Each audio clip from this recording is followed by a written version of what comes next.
Husker fans, it's finally time to sit down and have a truthful and honest conversation.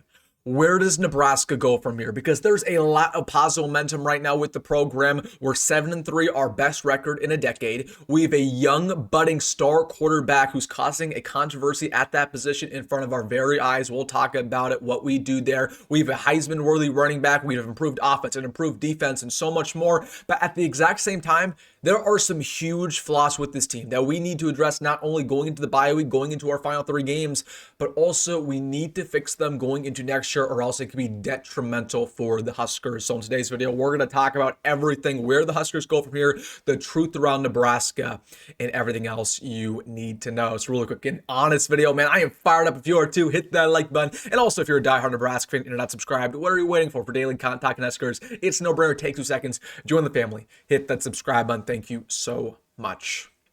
But without further ado, we have a lot to talk about. It has not been a perfect season for Nebraska. We barely beat Michigan State, one of the worst teams of the Big Ten. We barely beat UCLA on Saturday. We barely beat Northwestern. We barely beat Maryland. And I feel like a lot of fans, including myself, we get so wrapped up in the score. We feel like Nebraska should be blowing out these opponents. We're mad that these are even close games in the first place. And yet, you know what's different about this team? And I told you guys this a couple weeks ago. What's different about Nebraska is we would have lost these games in the past. Yes, again, we have the worst schedule in the Big Ten. It's very easy. But we would have lost these games in year 1 of Matt Rhule. We would have lost these games in year 2 of Matt Rhule. The difference is we are winning. So we have flaws and we'll talk about it, but the results speak for themselves. And despite all of the issues with this team, we are 7-3. Our recruiting is surging. Our national relevance is surging. People are starting to believe back in the program. They're believing in Matt Rhule, and we're setting up not only for a great finish in 2025, we're setting up for a great year in 2026. So let's talk about the elephant in the room. Okay, this is finally the time where we're going to have that conversation. Okay, I pushed it off until today. Let's talk about TJ Lateef, and I'm going to make my claim. Should he be Nebraska starter going into 2026? Because I don't think it can be overstated how well he performed versus UCLA. Okay, again, the accuracy was absolutely phenomenal. He had a perfect completion percentage up until the 4th quarter. He was not only accurate, he was efficient. He got receivers involved who we haven't seen in months, like Dane, who had his best performance since Houston Christian, Jacory, Barney, best performance since Michigan. That is not a coincidence. That's not a mistake. Okay, we had 0 sacks. The offensive line, while it was improved, it's thanks to TJ Lateef also stepping up and using his legs. Okay, we had a new running element in this offense with the zone read, with the options. Just having TJ out there, caused the defense to take some of the pressure off of Emmett, and that's why Emmett shined. Okay, it looked honestly like the offense was a little bit unlocked. Like the playbook was actually expanded. We thought the playbook would be condensed. It opened up with TJ. We saw formations we haven't seen all year long. Dana Holgorsen said that there were plays that he implemented that weren't in the offense when Dylan was there. Because Dylan may or may not have been able to make the throw, but TJ could. He was cool, he was calm, he was collected in his first ever start. The vision was phenomenal, the progression was phenomenal. Again, he checked every single box. And I want to make this very clear. Excuses are starting to be made by Nebraska fans. I don't understand why Nebraska fans, a lot of fans, I'm not saying the majority, but some Nebraska fans just can't be, they can't be excited about the moment. They can't relish in a good player playing a good ball game. They're saying, well, UCLA, they're a terrible defense. Well, we played against a terrible defensive line, a terrible secondary. TJ Lateef, he was only asked to have dump-off passes, right? That's not giving him any credit. First off, where was that excuse a couple weeks ago when the other quarterback was in? We played against terrible secondaries in Michigan State and Maryland, and we threw multiple interceptions in that ballgame with a different quarterback. But you didn't hear that those same fans, saying, oh, but it was a terrible defense. So where's that now, right? You're flipping the script because we have a different quarterback out there. And because you're not rooting for TJ as much as you're rooting for the other guy. People also say, well, TJ, he wasn't asked to do too much. It was only checkdowns. Well, that's not true. When you rewatch the film, there were some tough throws that TJ made that we haven't seen all season long with his legs, right? There was one, that was a dime to, Dane Key on a 30-yard reception. There was one that was a dime to Emmett Johnson on a wheel route. That was a fade pass that we haven't seen all year long, right? That was on the money. We haven't made that throw all year long. So, again, the accuracy was great. Was he asked to throw a million deep balls? No, but he was efficient. He took what the defense gave him, and you saw that on the stats. You saw that on the film. Dylan does the exact same thing, but Dylan will throw an interception here and there, like he did versus Michigan State, like he had 3 against Maryland. TJ kept it clean. Those are the facts. So I want to stick with the facts right off the very beginning. This cannot be disputed. TJ Lateef had the best quarterback performance of the year for Nebraska. I don't think that's debatable. Okay. TJ Lateef also had a record-breaking debut. He broke 1 million records, had one of the greatest, not only Nebraska quarterback debuts, but one of the greatest quarterback debuts statistically in the history of college football in the past 20 years. Okay. So those are the facts. And the facts are he was on the road. Yes, he was going back home, but it was a hostile environment. It was a night game. He was jet lagged. We were not favored to win, and he showed up in a big way and broke 1 million records like we just talked about. Those are the facts. So the big question, how good is TJ Lateef really? And should he be Nebraska's starting quarterback in 2026? So I want to make this very clear. I'm not going to crown TJ Lateef just yet because, again, you guys know me. I'm a very big TJ Lateef fan. I founded the Lateef loyalist, right? There's a huge fan club of TJ Lateef. I've been on his train for 2 years now. Since he committed to Nebraska, I've told you guys this guy's a winner. He's a baller. He's going to start here sooner rather than later. However, I'm not going to crown him just yet. I'm not going to make the bold claim that he should start over Dylan Raiola after one start. It was a great start. It was better than any game we've seen from Dylan all year long. I'm not disputing that. I'll be the first to tell you that. Not only from a statistics standpoint, it was better than Dylan's games, but from a film standpoint. Again, he unlocked this offense to levels we haven't seen before. The offense was as productive as any game this year against the UCLA defense that is flawed, but also has a lot of talent. But I also understand that flukes happen. And I also understand that sometimes in college football, you'll see a backup quarterback walk in there. He'll look like Tom Brady. He'll look like Mike Vick. And the next week, he's completely incompetent. Now, am I saying that's going to happen with TJ? Absolutely not. I think TJ's a baller. And I think TJ's going to replicate it versus Penn State, versus Iowa. But I got to see it. I got to see it again. It takes more than one game to prove you're the starting quarterback. Okay, if we were just handing out starting positions based off of one practice, based off of one game, we would not be a very good football team. We've seen over 20 games with Dylan Raiola. We've only seen one real game of TJ Lateef. We gotta see it again. But I want to make this very clear. This is my bold proclamation. If TJ Lateef continues to ball out, if he goes 3-1, if he goes 4-0, there should not be a quarterback battle. I mean, there should be a quarterback battle, but really we know who's going to win that quarterback battle. If he goes 4-0 in these final games against a very talented Penn State team that just rallied and almost beat Indiana, if he beats Iowa, that's a really tough team, and then he walks into a bowl game likely against a very good SEC squad and also wins that, he should be the starter. Because the facts are the facts. He would be 4-0 in that scenario, and Dylan Raiola would be 6-3 this season. Okay? But again, that's all hypothetical. Now, let's say he struggles. Let's say TJ Lateef is not a very good quarterback for the rest of the year. Let's say he struggles versus Penn State. He comes back down, versus Iowa, versus whoever we play in the bowl game. At the very minimum, even regardless how TJ performs, we deserve a quarterback battle in 2026 with TJ Lateef and Dylan Raiola. At the very minimum. And we deserve a real quarterback battle. Okay, no bias, Matt Rule. A real quarterback battle. And again, I don't care if he loses out. We deserve a quarterback battle because what we saw versus UCLA, we saw the flashes. Okay, he's not a perfect quarterback just yet. There are some flaws with TJ's game. Well, they're not super obvious. There are some issues. Okay, with his intermediate accuracy, with times his progressions, all his progressions are very good. There are some issues. However, with the flashes and that single game performance was better than anything we saw from Dylan. We're acting like Dylan was a perfect quarterback this year for Nebraska. He wasn't. He was far from it. He was far from a perfect quarterback. So at the very minimum, we deserve a real quarterback battle. And if TJ leaves because Matt Rule won't give him that, you know what? I'm rooting for TJ then because that falls on Matt Rule. If Matt Rule's not willing to have a quarterback battle, that falls on him. That's a huge mistake. If Dylan Raiola leaves because he's scared of the competition and he wants to go get paid somewhere else, that's on Dylan Raiola. That says a lot about his character. Now, again, that's all hypothetical. Not saying any of that's going to happen, but at the very minimum, we deserve a quarterback battle no matter what the outcome is the rest of the season. And again, if Dylan wins it, Dylan wins it. That's fine. If TJ wins it, TJ wins it. I just want the best quarterback, and I want a real opportunity for both of them to shine, not only in spring ball, but in fall ball. So that's what we need to talk about. But again, I am worried. I'll tell you what. I am worried that one of those quarterbacks is going to leave, whether it's TJ or Dylan. I am worried because I told you guys, it's either, Dylan's not going to like the competition if that does happen, because Dylan's going to get paid like $5 million to go to Miami, to go somewhere else. Who says that Dylan really wants to stick around for a quarterback battle? Because if he were to lose that quarterback battle, it would ruin his entire career. It would. So Dylan might just say, I'm not even going to risk it. I'm going to go somewhere else. Or TJ might say, hey, I want to go back home to UCLA. If Nebraska's not willing to just give me the quarterback job after I go 4-0 or 3-1, hypothetical, he might say, okay, I feel disrespected. I'm going to go back home. We'll see. But I told you guys this. While I believe in both these quarterbacks, the only bad part about TJ starting now is it gives him exposure. We always knew how good TJ was going to be, but now other programs are starting to see it. So to wrap this up, I know one thing. We have two good quarterbacks. There is no Team TJ, Team Dylan. We're all on the same team. We have two really good quarterbacks, both with untapped potentials, both who have completely different play styles. One's a dual threat, one's a statue quarterback. Both have great arms, both have great poise, both are leaders, both care about Nebraska. That's what I know.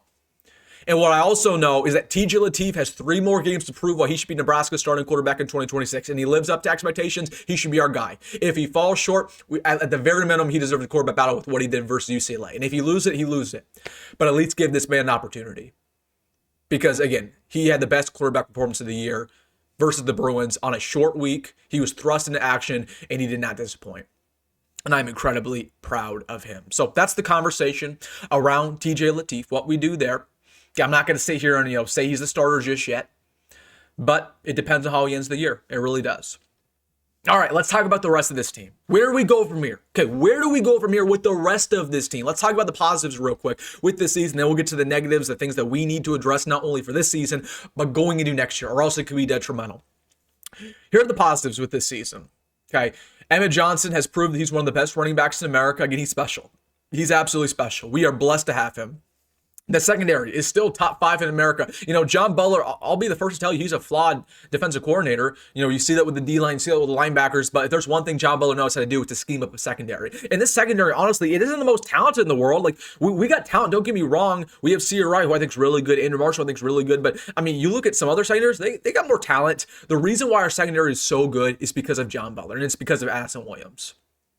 So again, the secondary is elite. We have a lot of promising young pieces on this team. TJ, Lateef, of course, Cortez, Mills, Rex Guthrie, Cade Petchak, Gabe Moore, Isaiah Mozee, Mekhi Nelson, go down the list, Jeremiah Jones. A lot of young pieces who are going to contribute to winning football next year. The offensive line, everybody wanted Don Raiola fired. The offensive line is improving by the week. Okay, he's coaching like he might get fired. So usually when your back's against the wall, you got to start punching. You start to get out of it. And that's exactly what he's doing. So you got to give kudos where credit is due. That's Don Raiola. And also, I think the thing that has impressed me the most of this season is how resilient this team is. Because we got hit in the gut versus Minnesota. We got hit in the gut versus Michigan. We got hit in the gut, versus USC when Dylan Raiola went down. And every single time these guys get up. Every single time. That has not happened in the past Matt Rule years. That's not happened with Scott Frost. That's not happened with Mike Riley. And that tells you progress is being made. We're not a perfect team. That's why every single game we play is close. Okay, that's why we play some of these bad teams like UCLA and we barely scoop out a victory. However, we're not a perfect team. Nobody's hiding that. The identity of this squad is gritty over pretty, and wins matter over anything else. I don't care what it looks like. As long as you win, that's all that matters. That's all people are going to remember in Nebraska. They know how to win. We're winners for the first time in a very long time. As for the problems we need to address, where we go from here, the defensive line is something we need to talk about. We need to talk about the defensive line and what we do with our defensive line coach, brand new year 1 Terry Braden. Because I will tell you right now, and I don't think this is a hot take, I don't think this is controversial, Nebraska's defensive line this year is one of the worst in the history of this program. Not only from an edge rush standpoint, not only from a statistics standpoint, but from stopping the run, from our interior defensive line with talent alone, with depth alone, it is anemic. It is terrible, and it's hard to watch. And honestly, the reason why these games are close is because of the defensive line. Not having any push, not stopping the run, not getting to the quarterback. They're doing a complete disservice to the rest of this team. So it's imperative for Nebraska to do 2 things going into next year. Because you can't fix the D-line this year. Number 1, you got to be incredibly aggressive in the portal. I think you should go after more defensive linemen than offensive linemen. Okay? Not only quantity, but quality. Because it is our biggest position of need. Number 2, you got to have some conversation around Terry Braden. I'm not saying he should be a one and done, but you can't deny the facts. We went from one of the best D-lines in the country last year to one of the worst. That should not happen when you only lose 3 players. Regardless how good Ty was, how good Nash was, when you lose 3 players, we had a lot of returning production back. And for it to go from one of the worst to one of the best, from one of the best to one of the worst overnight, says a lot. It has not improved either over the course of the season. So we got to fix that, or else again, we will get exposed against some of the better teams in the Big Ten next year because we play a very tough schedule. The tackling obviously has been an issue on defense all year long, especially in the secondary. That needs to continue to improve, not only this year, but going next year. The inconsistency with this team, again, you just never know what type of Nebraska you're getting, right? Whether it's, one game or the next game, or whether it's the first quarter or the second quarter. Because Nebraska, they'll roll out there in the first quarter, they'll be on fire. It looks like they can't miss. Second quarter, they'll look completely incompetent.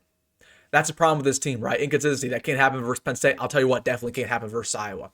Okay, and I will say this, the one thing I think more than anything I've been disappointed with this year has been the in-game decision-making, right? It's been the timeouts, it's been the Matt Rule clock management, right? It's been the lack of adjustments at times, it's been our issues in the big stage, on the big moments. Like that, more than anything, that's what I wanted to solve this year. Okay, actually, I should rephrase. The first thing I wanted to solve was winning the games we're supposed to win, and we've done that this year. So that we did solve that issue. But the second thing I wanted to solve was winning the big games and showing up not only from a talent standpoint, but from a coaching standpoint. And unfortunately, I think we fell short, especially with Matt Rule. He just loves to blow timeouts for no reason. And then when we get in the fourth quarter, we're in a close game. It's like, oh my goodness, wish we had these timeouts, but we blew them on a stupid 2nd down and 1, in the early third quarter for no reason because we were feeling like it. There's not a head coach in the country who loves to use his timeouts more than Matt Rule. That's just the facts. So again, those are the problems, but we need to address them going into next year at the very minimum, because say what you want, the schedule's very easy this year. The schedule is the hardest in the Big Ten next year. Okay, we're going to wake up very quickly if we don't fix that. Okay, we're going to wake up very, very quickly. All right, let's talk about the rest of the season, because, it's still a very advantageous schedule. Penn State, I know they put up a good showing versus Indiana, but they're crumbling mentally. That was probably a final blow in their confidence levels. If they beat Indiana, they might have been able to salvage their season, make a bowl game. After they lost the last second, yeah, they're done. So I do believe Nebraska will beat Penn State, but you have to bring your A game. You have to stop the run, obviously. That's the number one key to the game, because they got Katron Allen, they got Nick Singleton. You got to find a way to, put up points on offense with TJ, right? You're going to have to do more than just run the football against them. You got to narrow it out a little bit. But I do believe we can beat Penn State. I mean, Iowa's going to be a tough ball game. No one's disputing that. Iowa has our number. Kirk Ferentz has our number. They almost beat Oregon. So, again, it's a tougher schedule, these final 2 games, but I definitely do believe Nebraska can win out, can go 9-3, and hopefully make a really good bowl game and win that as well. So, again, what does success look like? I think a lot of people, when Dylan Raiola went down, they were like, it doesn't even matter if Nebraska wins anymore. And I was kind of on that same page, too. I told you guys there's no pressure going forward, but I also told you guys this doesn't change the expectation. While there's no pressure, Matt Rule said all offseason long it's 9 wins. It's 9 wins at the big jump. So we're not changing the goalpost now. We got to win 9, and you got to win out to do that, pretty much. You got to win out. You got to beat Penn State. You got to win against Iowa. Again, if you lose out and lose those next 2 and lose the bowl game, that's not a successful season. It just isn't. I'm not going to make excuses for a backup quarterback. I'm not going to do that. Okay, if you lose out, it's unacceptable from a coaching standpoint and talent standpoint. You did not live up to what you were talking about all offseason long. All right, final segment. We still have a lot to prove. Okay, it's been a fun season, but of course it's been imperfect. But I'm telling you guys, if we can get to 9 wins, it's program changing. It propels this program to levels we have not seen in a very long time. It propels our recruiting. It propels the transfer portal. It propels the boosters paying our NIL checks. It propels our national relevance. It propels the hype going into 2026. We've got to end strong. We've got to end strong. No excuses around the defensive line, the backup quarterback, the in-game decision-making. Oh, Iowa's tough. Penn State's tough. No excuses. Win out. Win out. Even if you go 8-4, that's a lackluster year. I think if you told a lot of Nebraska fans in the offseason, coming off of a 7-6 season, that we're only going to win 1 more game with this easy schedule, I think a lot of people would have been disappointed. So I'm not going to change the goalpost right now. We have got to win out. But it's imperative in these final couple games for Nebraska, we do a couple things.